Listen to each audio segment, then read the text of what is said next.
4G virus कितना खतरनाक था, इसका अंदाजा किसी को नहीं था। एक वैज्ञानिक प्रयोगशाला में काम कर रहा था। सब कुछ सामान्य चल रहा था, तभी एक छोटी सी गलती ने सब कुछ बदल दिया।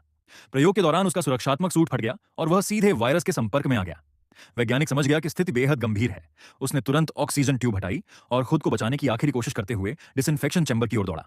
पूरे शरीर को कीटाणु रहित किया गया, लेकिन तब तक बहुत देर हो चुकी थी। कुछ ही सेकंड में उसकी हालत बिगड़ने लगी। वह जमीन पर गिर पड़ा और दर्द से तड़पने लगा। तुरंत उसे अस्पताल पहुंचाया गया, लेकिन वायरस का असर बेहद तेज था।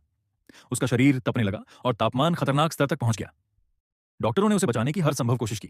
उसके शरीर को ठंडा रखने के लिए बर्फ की पट्टियां लगाई गईं और उसे होश में रखने का प्रयास किया गया। इसी दौरान एक नर्स इलाज कर रही थी कि अचानक मरीज के झटके से सिरिंज उसके हाथ से छूट गई। सुई पास खड़े एक कर्मचारी की उंगली में चुभ गई। उसने तुरंत घाव को साफ किया, लेकिन वायरस अपना काम कर चुका था। अब संक्रमण 2 लोगों तक पहुंच चुका था। कुछ ही दिनों में वायरस पूरे शहर में फैलने लगा।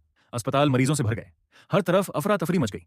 डॉक्टर और वैज्ञानिक लगातार इलाज खोजने की कोशिश कर रहे थे, लेकिन संक्रमण रुकने का नाम नहीं ले रहा था। आखिरकार वैज्ञानिकों ने उच्च अधिकारियों से मदद मांगी।